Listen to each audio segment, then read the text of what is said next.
Bon, comme vous le savez sûrement, j'ai déménagé récemment et ça fait maintenant plus de 6 mois que je suis totalement indépendant et que je bosse tous les jours de chez moi, alors je me suis dit qu'il était peut-être temps de réagir et de me créer un vrai espace de travail qui me permette d'être productif, dans lequel je me sente bien et où je peux passer toutes mes journées. Donc la première chose que j'ai faite après avoir trouvé un appartement, c'est un plan 3D de la pièce qui allait me servir de bureau / studio de tournage. C'est une pièce de 15 mètres carrés, donc assez grand pour y placer un espace de travail, un espace détente et un peu de déco. Alors j'avais déjà quelques idées en tête de ce que je voulais obtenir, et j'avais surtout certaines contraintes liées à mon activité.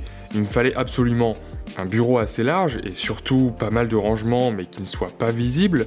La pièce devait être aménagée de telle manière à ce que je puisse tourner une vidéo sans voir la fenêtre pour éviter les contre-jours, et il fallait aussi qu'en fonction de l'angle, on puisse voir une déco assez sympa en arrière-plan. Donc j'ai réfléchi à comment organiser la pièce et je suis arrivé à une configuration plutôt pas mal qui ressemble à ça. Maintenant, il fallait trouver les meubles, les éléments de déco et surtout les quelques accessoires tech manquants parce que j'avais pas grand chose pour meubler cette pièce. D'ailleurs, si ça vous intéresse, je mettrai toutes les références des produits dans la description, aussi bien les meubles que la configuration de mon Mac et tous les accessoires qui vont avec.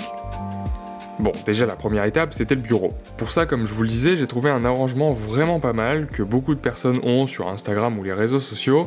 C'est un ou deux meubles à tiroirs Alex de chez Ikea avec un plan de travail en bois par-dessus. Le mien, je l'ai trouvé chez Ikea également, mais dans la catégorie cuisine. Et franchement, les dimensions sont top. Il fait 63 cm de profondeur, je crois, et 1,83 m de largeur. Et la couleur est franchement magnifique. Alors, à savoir que j'essaye au maximum de travailler debout, et je remarque bien que quand je suis assis toute la journée, ça joue un peu sur ma concentration et mon niveau de fatigue. Du coup, je voulais absolument quelque chose qui me permette de travailler debout, et je suis tombé sur la marque Harmony qui propose une solution alternative au bureau réglable en hauteur classique. En gros, c'est un ensemble de 4 planches qu'on vient assembler et qu'on pose sur n'importe quelle table ou bureau, peu importe, et qui nous permet de bosser debout en quelques secondes, peu importe où on se trouve. Donc j'ai pris ça et je trouve que le système est très ingénieux et surtout très pratique quand on n'a pas un bureau qui peut se régler en hauteur. Donc ça, c'est les fondations. Maintenant, on va pouvoir organiser un setup optimisé et parfait pour y travailler toute la journée. Mais d'abord, il faut savoir que l'environnement dans lequel on bosse est tout aussi important. Et c'est pour ça que j'ai essayé de créer un environnement qui favorise la créativité et dans lequel je me sente vraiment bien. Donc à droite du bureau, j'ai ajouté une étagère qui vient aussi de chez Ikea dans les tons bois, noir, métal, et elle servira surtout de décor pour les vidéos. Donc elle doit refléter mes inspirations, mes valeurs et transmettre un message. Du coup, j'ai affiché quelques-uns de mes bouquins préférés avec des supports de livres que j'ai trouvés sur Amazon, une lampe que j'adore trop parce que clairement elle rappelle le design du HomePod, et une plante verte. Très important, la verdure pour un espace de travail. Ah et oui, j'allais oublier ce magnifique cadre qui m'a été envoyé par Grid Studio. Ils font plein de cadres comme ça avec des modèles d'iPhone iconiques décomposés à l'intérieur. Moi perso, j'adore. J'ai pris l'iPhone 5 parce que même si je l'ai jamais eu, je trouve que c'est l'iPhone qui a le plus beau design de toute la collection. D'ailleurs, dites-moi en commentaire, je veux bien votre avis, selon vous, quel est le meilleur design d'iPhone? Bon, et puis tant qu'on est dans les cadres, j'ai ajouté celui-là à côté du bureau pour me rappeler tous les jours que la vie est si précieuse qu'on n'a pas le droit d'en rater une seule seconde. Bon, c'est bien beau tout ça, mais je suppose que ce qui vous intéresse le plus, c'est le setup en lui-même, pas vrai? Donc commençons par le commencement. Tout mon setup est centré autour de mon Mac. C'est un MacBook Pro 16 pouces de 2019 que j'ai acheté fin 2020 avec un processeur Intel i9, 16 Go de RAM et un SSD de 1 Tera. Alors cette config, je l'ai pas choisi au hasard. J'ai pris un processeur i9 8 cœurs pour pouvoir être tranquille quand je fais plusieurs choses en même temps, comme quand j'enregistre une formation par exemple, j'ai à la fois Xcode qui tourne, QuickTime qui enregistre mon écran et éventuellement d'autres applications qui tournent aussi. Mais pour qu'un tel processeur soit efficace, il faut que la RAM puisse suivre. Et c'est pour ça que j'ai pris une 16 Go, ce qui est largement suffisant pour du montage, du développement ou d'autres tâches qui demandent pas mal de ressources. Et ce qui est pratique avec le MacBook Pro 16 pouces, c'est qu'il intègre une carte graphique, donc forcément ça aide le processeur quand il faut faire pas mal de calculs, notamment pour tout ce qui touche à la vidéo, à la photo ou à l'intelligence artificielle, le machine learning par exemple. Donc lui, il est posé sur un pied que j'ai trouvé sur Amazon, et à côté j'ai un écran Dell entrée de gamme que j'ai depuis longtemps, donc honnêtement je saurais pas vous donner la référence exacte. Et pour contrôler tout ça, j'ai le duo de Shock dock de chez Logitech, spécialement conçu pour les développeurs, le clavier Bluetooth MX Keys et la souris MX Master 3. Ça fait quelques semaines seulement que je les utilise, donc je vous ferai un retour un peu plus complet sur ces deux appareils plus tard, mais pour l'instant j'en suis très satisfait. Et honnêtement, j'avais jamais vraiment pris le temps d'essayer un clavier externe et une souris parce que je suis quand même un grand fan du trackpad d'Apple, mais maintenant que j'utilise un deuxième écran et que le Mac est sur son pied, il a bien fallu passer à un clavier et une souris. Et je dois quand même avouer que les fonctionnalités de la gamme MX de Logitech sont vraiment top et permettent d'avoir un workflow assez poussé.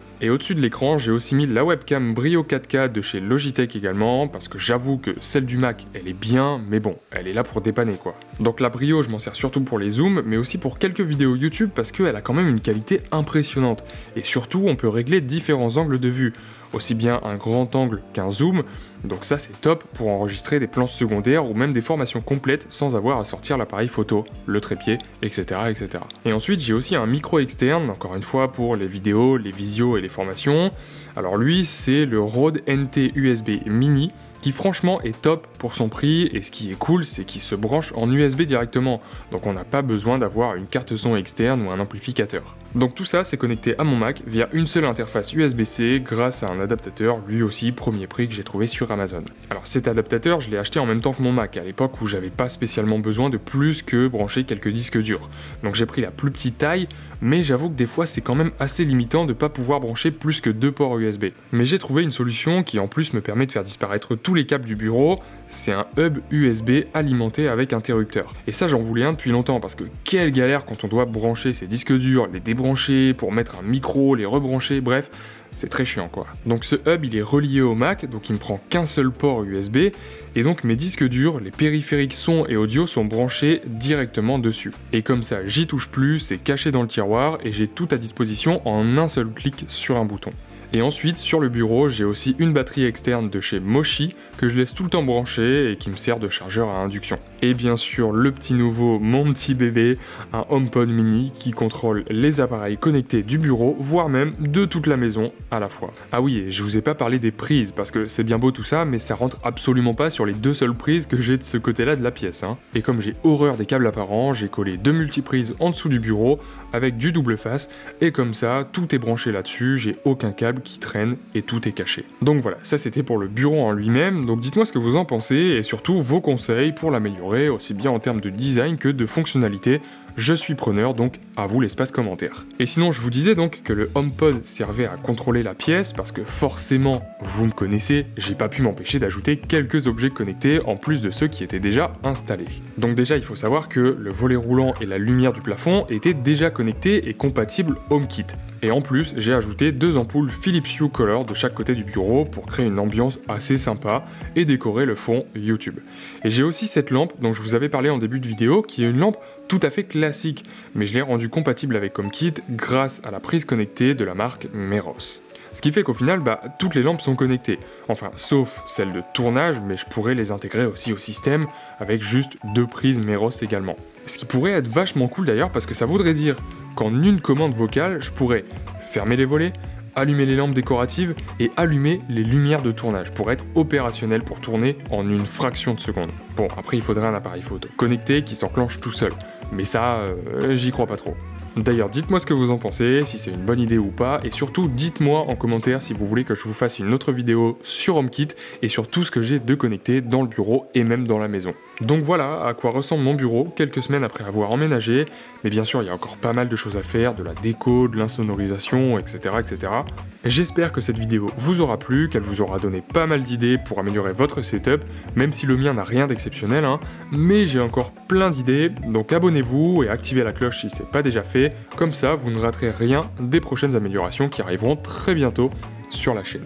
En tout cas, merci pour votre soutien, merci pour tout ce qu'on a accompli jusque-là grâce à la chaîne YouTube, c'est aussi grâce à vous, et moi je vous dis à très bientôt pour une prochaine vidéo.